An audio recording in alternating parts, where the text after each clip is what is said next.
Hi friends, welcome back to Making All the Plans. I'm Connie, and if you're new here, this channel is all about practical planning solutions that actually work for real life. No fancy systems, no expensive supplies, just simple strategies that help you get your life organized. Today we're diving into monthly meal planning specifically for August.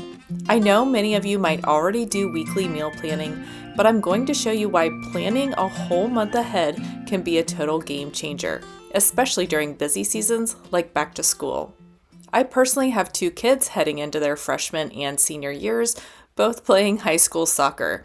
So August is going to be absolutely chaotic with practices, games, and getting back into the school routine. If I don't have a dinner plan, we're going to end up with a lot of takeout and a lot of stress. The best part about what I'm showing you today, you can do this planning session once, save it, and reuse it for future months. You're literally creating a template for your future self.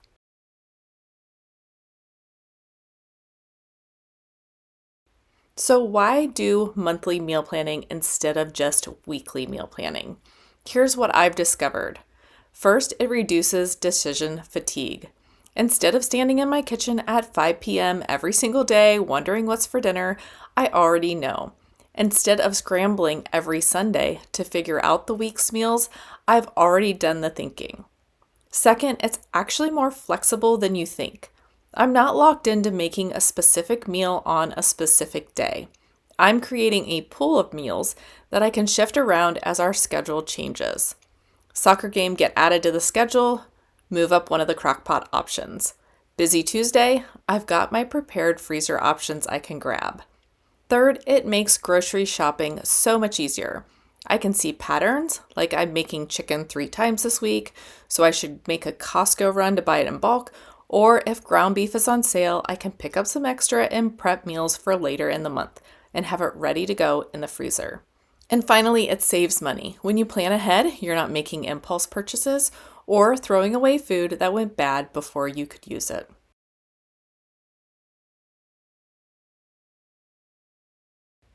So the first thing I do is a brain dump of dinner ideas. I'm not being strategic yet, I'm just getting everything out of my head. I think about family favorites that everyone will eat, like Italian subs, shredded beef tacos, grilled steak, or chicken parmesan.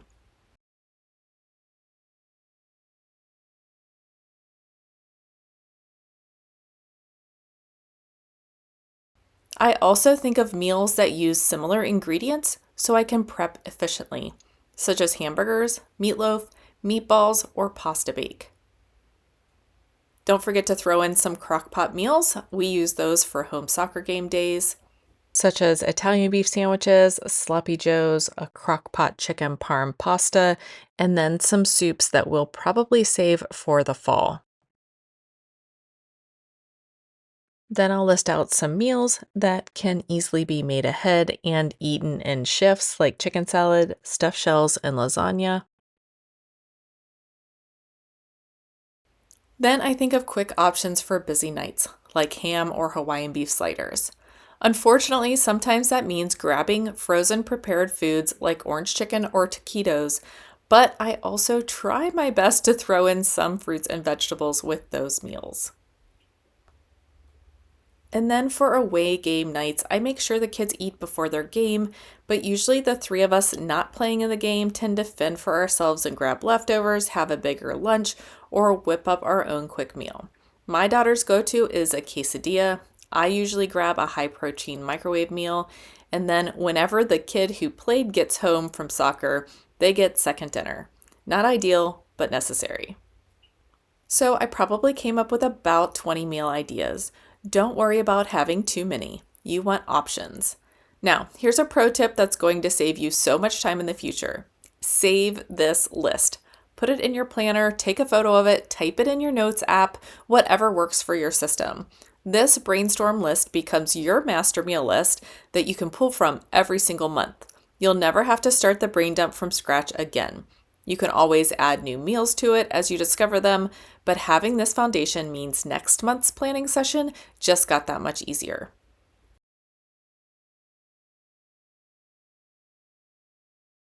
Step 2, consider your August calendar. Now, I'm looking at what's actually happening in August. I can see that soccer practices officially started this past week. There was a team dinner for the girls' team last night. We have scrimmages on the 5th, the 7th, the 9th, and the 12th, and then games on the 15th, 16th, 19th, 21st, 23rd, 25th, 27th, and 30th. And then school starts on the 21st.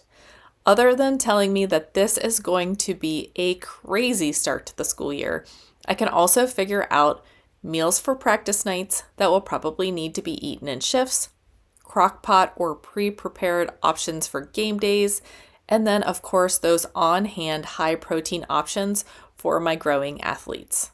I went ahead and wrote both kids' schedules directly onto my meal planning calendar so that it was clear where everyone needed to be.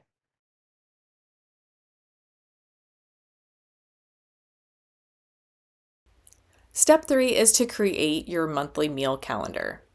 Now I'm taking my simple one-page monthly calendar and I'm going to assign meals to days, keeping in mind what I just identified.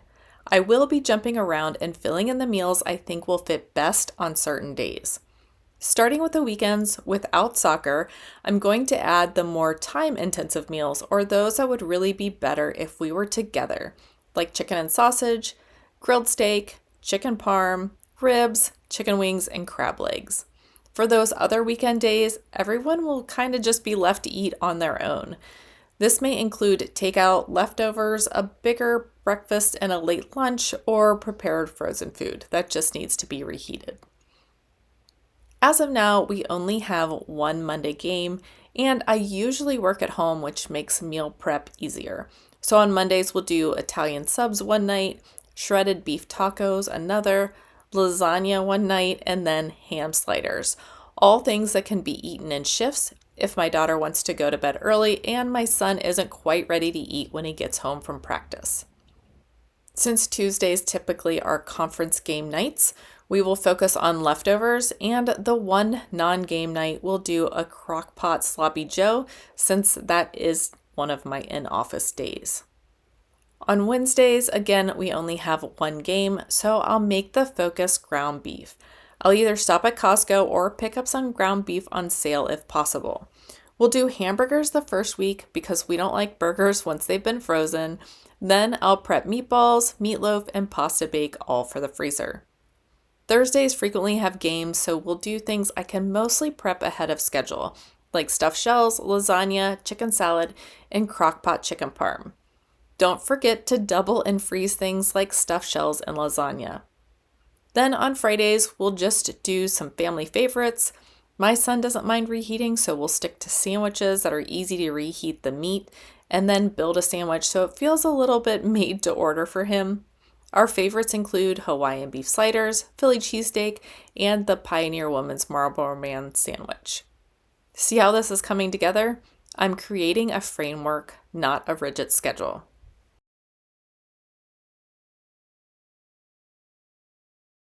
Step 4 is don't forget snacks and veggies.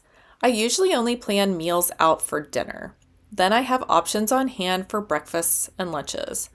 But I'm also thinking about my athletes' needs. Both my kids need high protein options for lunches and snacks. So I may bake up some extra chicken, make some protein balls, or make sure they have their favorite protein bar on hand. I also make sure we have plenty of veggies on hand for snacking or side dishes.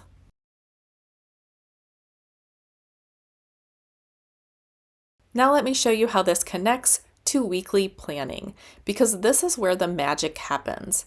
Each Friday, as I transition from my work week into the weekend, part of that review is looking at next week's meals and creating my grocery pickup order for Saturday. Before I get started, I check to see if there's anything left from last week that didn't get made. If so, that needs to replace whatever is coming up on the meal plan. This week we did pretty good and only had a few leftovers left. So let's walk through the planning of this first week of August. Looking at my monthly meal plan, I can see that August 2nd, I signed up to take corn salad. I have everything in the pantry except for corn on the cob, red onion, and basil, so I will just go ahead and add those things to my cart online so that I can pick them up on Saturday. On Sunday, we're planning chicken and sausage, and thankfully, my husband will make that so that I have time to do other chores. But that will require chicken, sausage, green pepper, and onion. And now that I'm adding those things to my cart, I see that chicken is buy one, get one free. So that means that I'll end up having 2 packages of chicken, and I'll need to figure out what I'm doing with the other package of chicken. So I continue working my way through and putting my grocery orders in. I also noticed that ground beef is on sale, so I went ahead and I picked up 6 pounds of ground beef. And now it's time to actually look at the schedule for the week as I'm putting my weekly action plan together and finalize, and I'm saying finalize very loosely, my meal plan for the week. Monday, we'll go ahead and stick with Italian subs. That way, it's something quick and easy, and again, very easy to eat in shifts. Then I'll shift hamburgers up to Tuesday because we don't have any leftovers in the house. Then remember how chicken was buy one, get one free.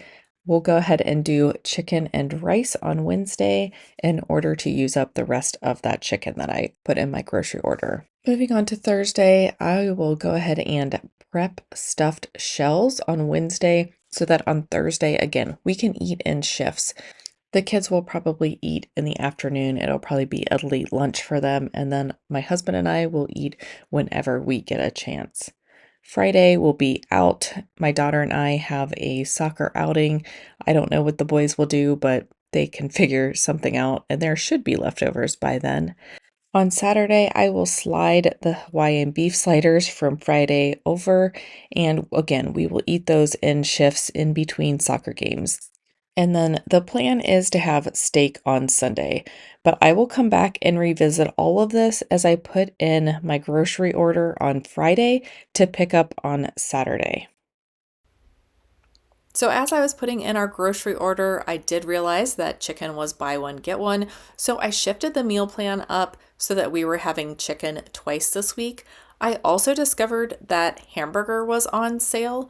So I'm going to go ahead and prep some of those meals that are later in the month because it's hard to find ground beef on sale these days. But can you see how having the month plan makes this much quicker? I'm not trying to figure out what we're eating and what I need to buy. The decisions are already made, but I can still shift things around.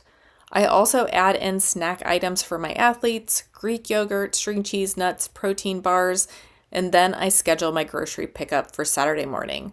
Most stores let you order online and just drive up. It saves time and helps me stick to my list instead of just wandering the aisles.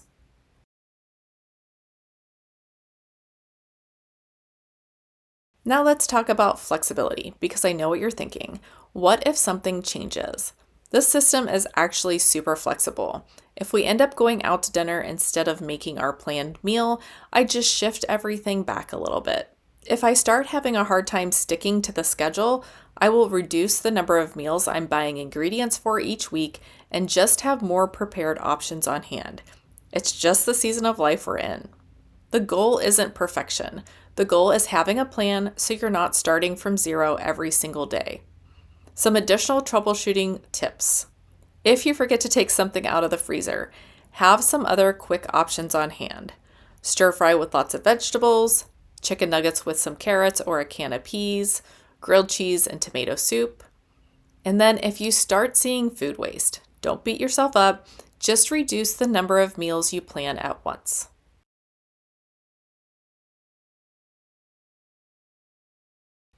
So there you have it, monthly meal planning that actually works for busy families. Remember, you can do this planning session at any time. Sit down on a Sunday afternoon, spend 30 minutes, and you'll save yourself hours of decision making and stress throughout the month. The key things to remember are to start with a brain dump of meal ideas. Consider your calendar and constraints. Think about using similar ingredients for efficiency. Integrate it with your weekly planning routine. And stay flexible. It's a guide, not a contract. If you found this video helpful, give it a thumbs up and let me know in the comments what your biggest meal planning challenge is. Are you struggling with the planning part, the shopping part, or the actually cooking the food part. Next week, we'll be setting ourselves up for success as we enter the back to school season and all the chaos that comes with a new school year. Until then, keep making all the plans that help you live your best life, and I'll see you next week. Bye.